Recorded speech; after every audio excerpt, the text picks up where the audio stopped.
Oh, well. Huh? Hi, everybody. This is Shade Tree Commission for May 9th, 7 o'clock, give or take. And we are in the City Council chambers on a different night than normally. We have a quorum tonight. Roxanne is busy in California, vacationing, so hopefully she's having a good time. So I would like to move with the agenda. Is there any addendums or amendments to the agenda, David? No, not that I know of. Right on. Okay. How if we have approval of the April 2023 minutes? Motion to approve. Thank you. Need a second? Thank you. All in favor, say aye. Aye. Thank you. Okay. Our first discussion is discussion concerning removal of a tree in the right-of-way. Several people did see this, and it happened a while ago because I remember seeing it probably a while ago. So there seems to be a concern with the removal of the tree in the right-of-way without permission from the city. So, David. So we've been doing research on this. This is on Morris Avenue between 133 and 135 Morris Avenue. Large sweet gum, I believe, was there. When I first looked at it, the first thing I did was look to see if it was in the right of way, and it is could be a little bit confusing because there's power poles that are just behind the curb, and a lot of times people would think that, if you're behind those power poles, you're outside of the right of way. But the right of way here on Morris Avenue is quite large, and it encompasses both sidewalks on both sides of the street. So that tree is clearly located in the city's right of way. Doing a little more research, I found that in 2020, a property owner had contacted the Public Works Department, not the code office, but the Public Works Department, and asked for that tree to be removed. A lot of discussion back and forth on that. We had the tree trimmed, but they were told that that's a right-of-way tree and it can't be removed. So since then, of course, at some time, the tree's been removed. Nobody saw, as far as I can tell, nobody saw anybody removing the tree. So I've asked our police department to investigate for, as a criminal case, to see if we can figure out exactly what happened there. So they're doing that now, and I can report back to you what they come up with. If you look in the Title 330107 has penalties associated with removal of a tree in the public right-of-way. And that is a minor misdemeanor, a criminal action. So that's why we have the police looking at it. So is there anything they can do besides talk to people about it? Well, we don't know who removed the tree is the first issue.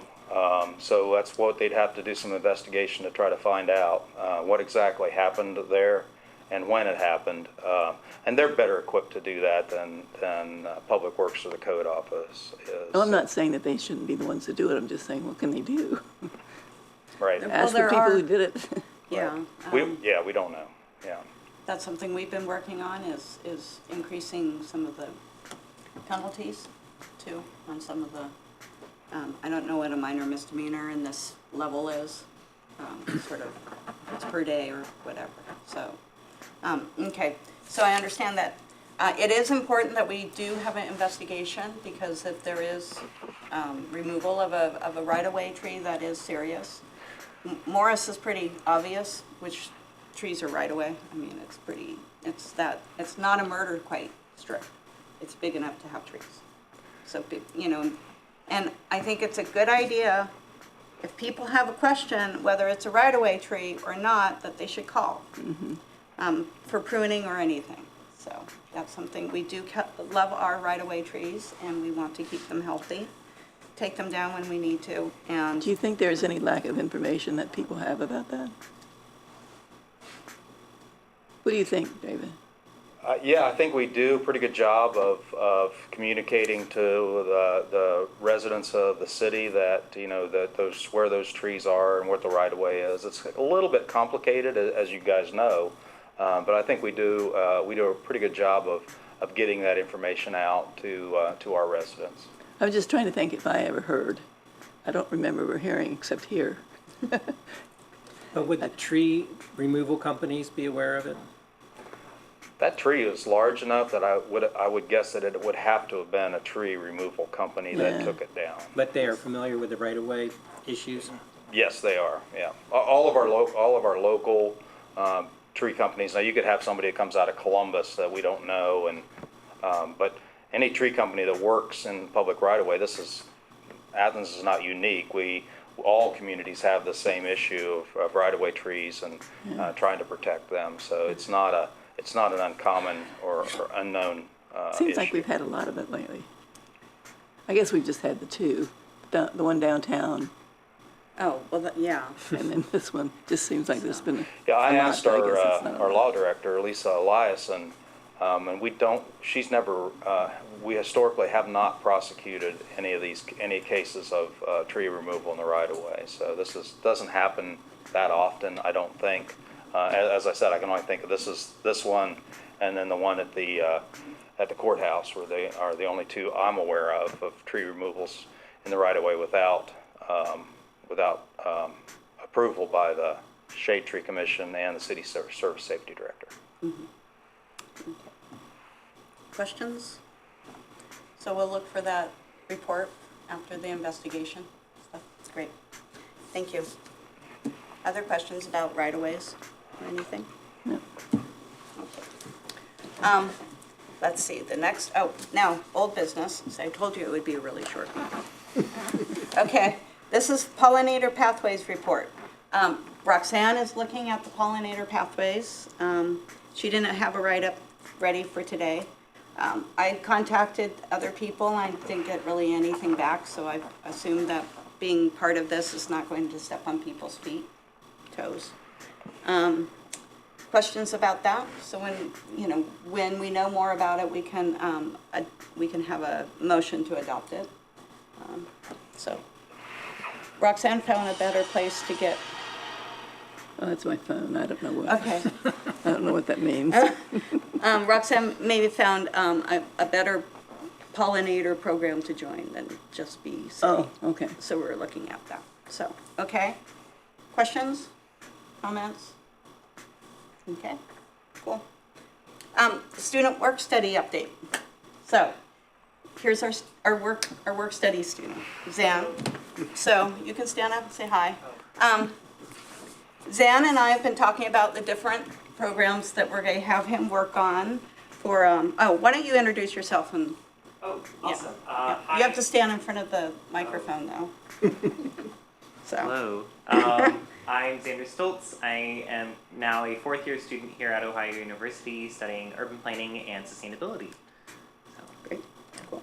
So, everybody can introduce themselves too, please. I'm Deborah Daniels, I'm an alternate and member. Michael Lincoln, new member. You know me. My name's Nancy Walker. Hi. James Dyer.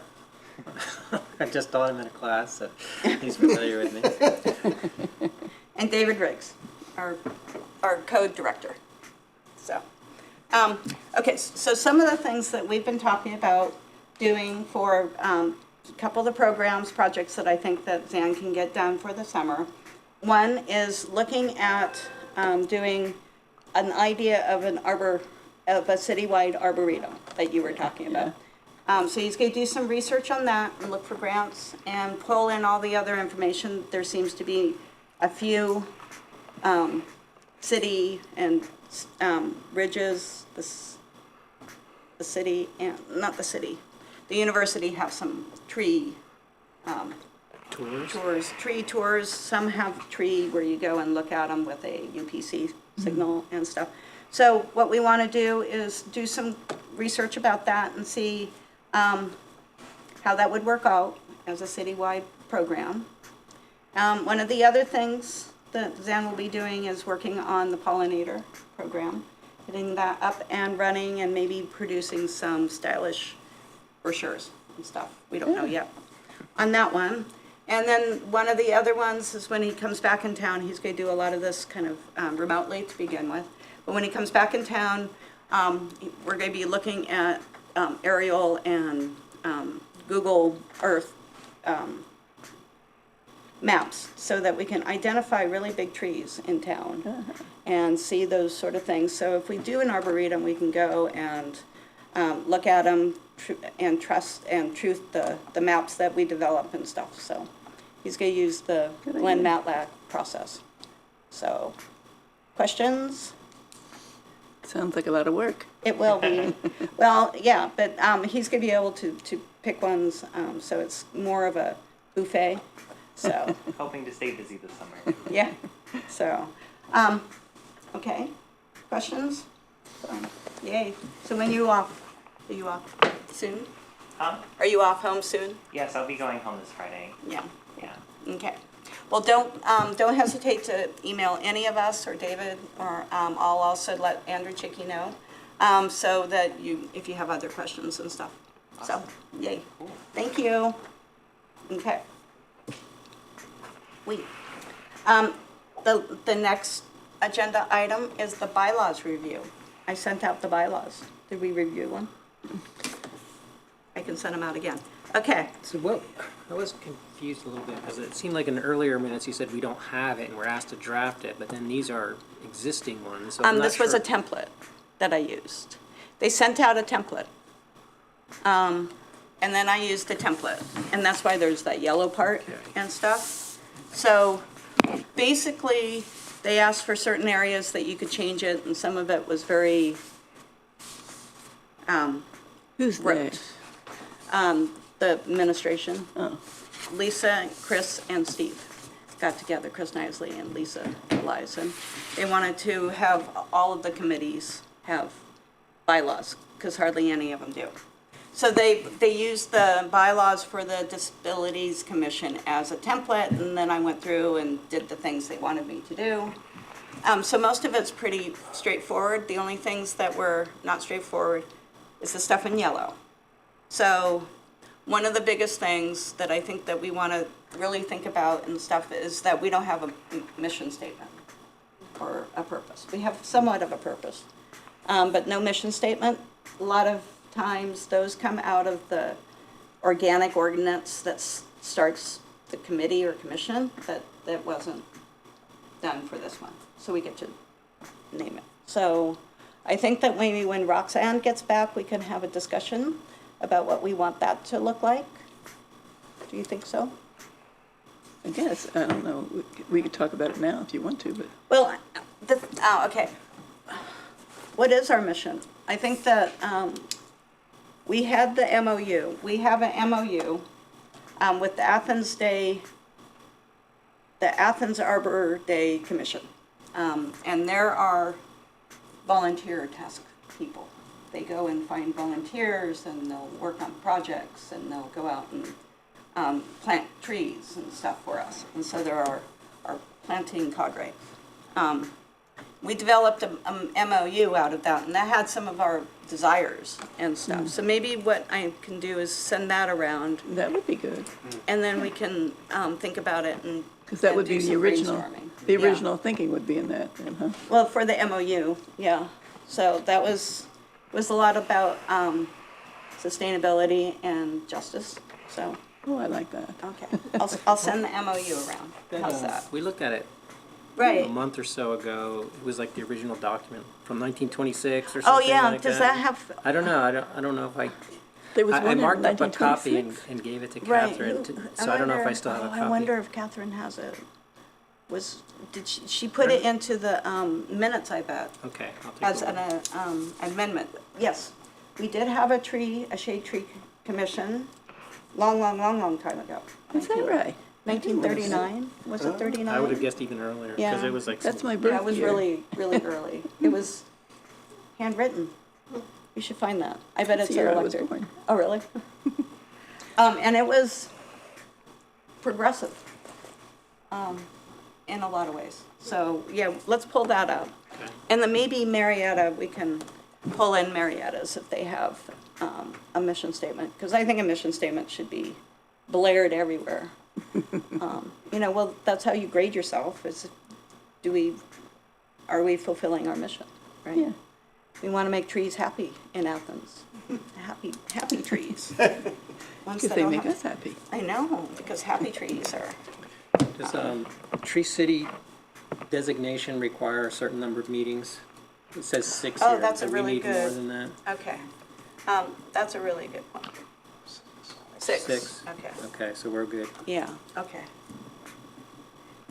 Yeah, I think also that you can, you know, some of our meetings can be committee meetings, and so they would be a little bit different, like, because I think that's what the Disabilities Commission does, is that they have committee meetings and then whole meetings, sort of thing, because they They have, count it all, huh? well, they have a lot more people on their commission, so, okay, we need 6. That's what is in your document that you sent around, 6. Yeah, okay. What did you say? I was just saying 6 is what was in the document. Right. There was something about recruitment, like they spend a lot of time, the Disability Commission spends a lot of time recruiting people to be on it and stuff. So they have a whole write-up on it. I don't know if we really needed that or not. I would say that we don't, because if we don't recruit, then somebody will say, why aren't you recruiting? Just my opinion. Chris Nisley is right now going, the force is being. So, okay, so we have the 6 times. I think that seems fine, that we put the minimum that we need for the cities. The thing about, we've never, ever had our annual meeting. Have we ever had an annual meeting? Not that I know of. No. So maybe what we can do is call the Tree City Planting our annual meeting. That could be something. We'll have to have that by Lisa. But this is just a template of another organization, so why do we have to even right. do what they do? Well, that was the one that the mayor sent out. So And say, do it, yeah. use this and add things, but don't take anything out? Well, that, you see, that's probably what a majority of the people are gonna be doing. But I have a hard time doing that. Never have a city council person do these. No, I agree with you, is that we don't have to have it. It was a template. And that as long as we pass by anything really major, like a meeting, an annual meeting, whether we even have to have one of those. Because also, the whole thing about having people on a committee to present people to, you know, who nomination committee for all our well-paid positions that we have. I mean, they have a 3-month program to try to get new people on the board. And I would say we don't need that either. You know, if it's, because that kind of limits. What is the purpose of the annual meeting as you understand it? Well, annual meetings, like, it's a time to talk about what you've done, tell everybody how much money you've spent. This is for nonprofits. And elect the board of directors and any officers that you need. Oh, you know, I have been to one before. You've been to the Conservancy ones. That's what we do. But the thing is for this one, we don't have any people, and we have the public, but we don't have like board people or members of our committee that would come and vote on Usually there's things. food involved. Yes, there is food involved. That's to get people to come. Yeah. The last Athens Conservancy we had at Little Fish. It was well attended. So let me ask Lisa what she thinks of this, and whether we have to be, because of Robert's Rules of Order, whether we have to have it in. Do we have a budget? We do. Okay. $5,000? Is that what it was? I believe that for this year, yes. Yeah, So you would report how the budget was used for the year at the Yeah. annual meeting? that would be, yes. So that may be, you know, I don't know if we have, the tree planting is a public event. We can have a little tree report, sort of thing, you know? So, okay, I'll talk to Lisa. She'll love it. So, okay. And then all the officer things, I'll talk to Lisa about too, how much we can change. Okay. Okay.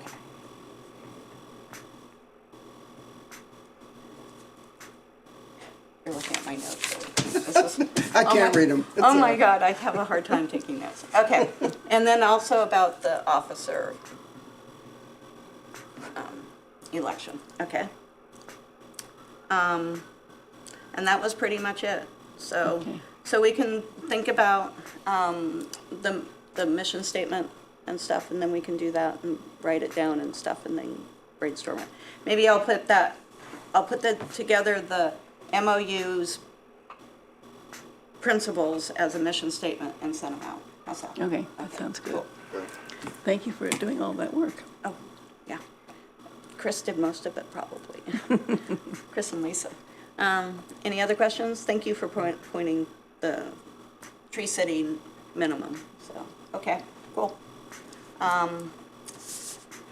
Calendar. This is a good time to get some of the stuff on the, start talking with the city about the calendar. Where we do our Tree City extravaganza that we have to have every year, the Arbor Day celebration, not on Arbor Day, because Arbor Day is way too busy in the city, in like September, October. So we should get that on the calendar and stuff, so, and anything else we want to do, so, Are we doing Arbor Day? That's it? yeah. Oh, yeah, like we did that last year. When was it? October? Thought we did it in the fall last year, yeah, Yeah. yeah. So, yeah, I think it's better here because Arbor Day is normally in April and all the other things that happen in April. So it's good, so we'll get that on. And then if anybody else hears of anything or you have something like having to do with people who are built, Or maybe there's some way of combining some of these. exactly, that, All and also scattered any around. sort of pollinator stuff. We can put it onto a master calendar. So, cool, like an events calendar. Yeah, questions? Cool. Well, we don't have, does anybody wanna speak from the, I'm all good, thank you. okay. Well, if there's no other questions or issues, we can have a move to adjourn. I'm so moved. Okay. Who needs, I'll second it. All in favor, say aye. Aye.